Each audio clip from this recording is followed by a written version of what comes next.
Hello दोस्तों, veterans नमस्कार। मैं दीवान सिंह। आपको पता है कि जैसे ही 15/4/2024 को ऑनरेबल हाई कोर्ट का चंडीगढ़ का जो फैसला आया कम्यूटेशन रेस्टोरेशन के ऊपर, तो उसी समय से कई विभागों के लोग, कई एसोसिएशन के अध्यक्ष और जनरल सेक्रेटरी भारत सरकार को पत्र लिख रहे हैं। उसी प्रकार का एक पत्र मैंने यहाँ लगा रखा है, और भी पत्र मैंने काफ़ी पढ़े, बहुत सारे पत्र गए हुए, लेकिन मैंने इसको यहाँ इसलिए लगाया कि ये लिखा है ऑल इंडिया एम्प्लॉय फेडरेशन ने, यानी इन्होंने भी एक्शन यहाँ पर लिया हुआ है, भारत सरकार को लिखा हुआ है। और इसी लेटरों के माध्यम से मैं आपको बताना चाहूँगा कि ये सही है बिल्कुल कि कम्यूटेशन का जो रिकवरी है वो 15 साल ना होकर के 12 साल होना चाहिए। उसका हमने एक चार्ट भी बनाया था।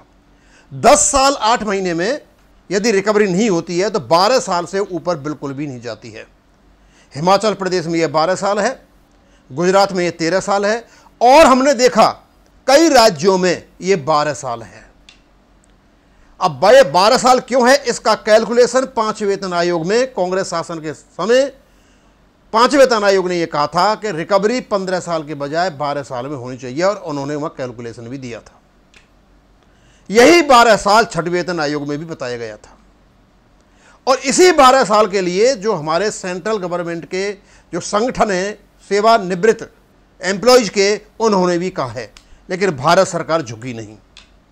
और यही कारण हुआ नहीं झुकने का, सही काम नहीं करने का, कि इनके 4 से पार जो जा रहे थे ना, वो 3 से भी नहीं जा पाए। ये जो कारण ढूंढ रहे हैं इनका अपनी हार का, दूसरे कारणों में ढूंढ रहे हैं कि इस कम्युनिटी ने वोट नहीं दिए, उसने नहीं दिए। दरअसल वोट आपको उन लोगों ने नहीं दिए जो लोग का आपने काम नहीं किया।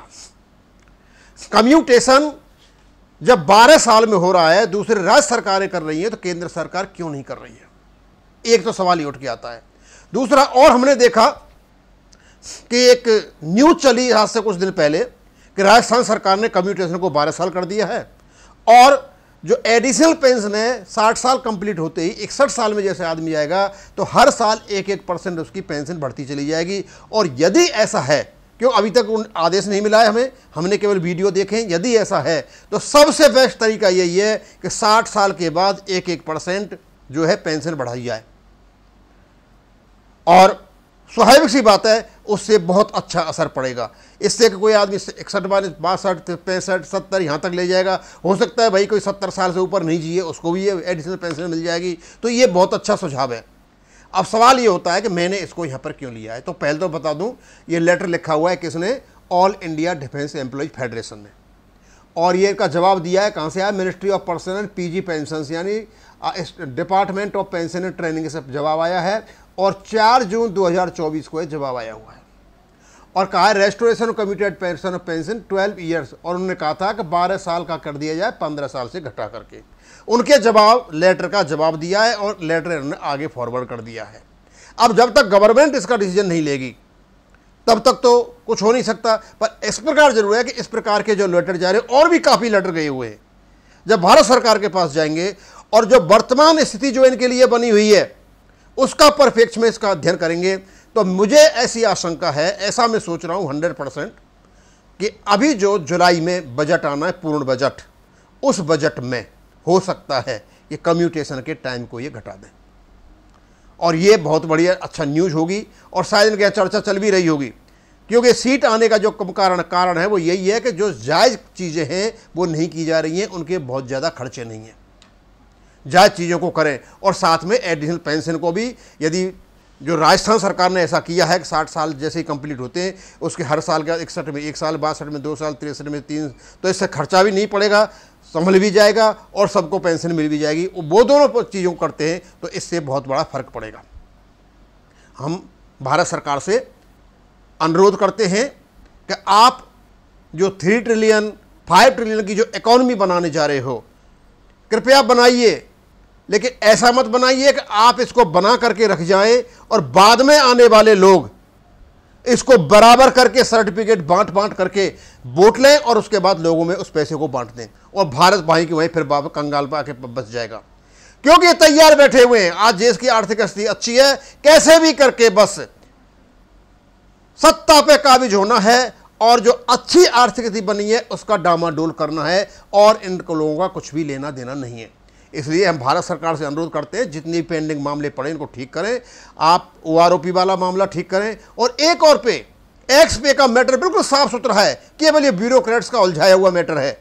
भारत सरकार से हम ये भी अनुरोध करते हैं पहले आप स्टडी कर लें इसको कि जो एक्स पे का 62 का जो केस सुलझाया हुआ है कि वास्तव में ही वो है, वो सुप्रीम कोर्ट के जो जुडिशियल रिव्यू है उसकी अवहेलना है। जब पढ़ोगे तो पता चल जाएगा। कोर्टों में जो केस लगे हुए 1 मिनट में कोर्ट के केस सारे खत्म हो जाएंगे, लोगों का इधर उधर भागना बंद हो जाएगा। बहुत जरूरी है कि बहुत अग्रेसिव कदम भारत सरकार के द्वारा उठाए जाएं। बहुत सारे मुद्दे हैं, OROP का है, एक्स पे 6200 का है, ऑनरेरी न्यायशारों का है, वो बिल का सर्कुलर निकाल रखा है, लेकिन जो डिसीजन आया AFD दिल्ली का वो अटपटा डिसीजन है। एडिशनल पेंशन को ठीक करें, पुरानी ओल्ड पेंशन को ठीक करें, और आप ये कम्यूटेशन का भी ठीक करें। जो भी आपके ज़्यादा आपकी इज्जत हो और आगे आने वाले चुनावों में इसका फायदा हो। अदरवाइज आप 5 ट्रिलियन का 10 ट्रिलियन की इकॉनमी बना लीजिए, इस देश पर कोई फर्क नहीं पड़ता है। अभी देख लिया होगा जितना ढोल बजाया था कई प्रकार की चीज़ों का, कोई असर नहीं पड़ा इन लोगों पर। इन लोगों पर असर पड़ता है अफवाहों का और पैसों का, और जो मतलब झूठों का। और झूठ और अफवाहें जीत गई तो ये देश हार जाएगा।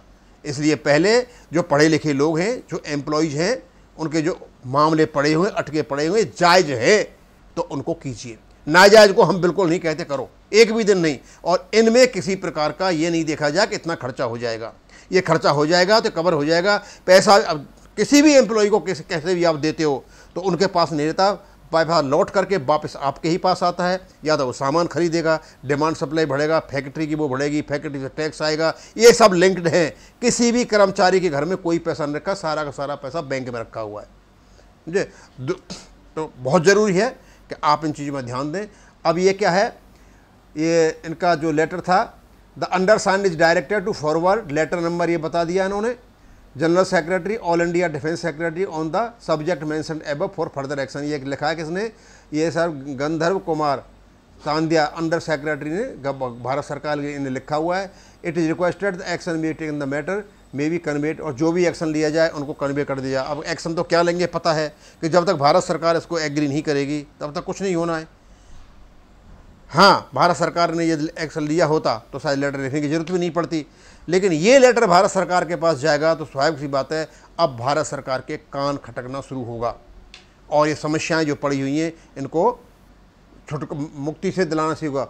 और लेटर लिखा है under secretary admin department of pension PW लोकनायक, ये सारा का सारा। अब मैंने यहाँ तो इसलिए डाल दिया इसको क्योंकि ये व्हाट्सएप पर लेटर पड़े रह जाते हैं।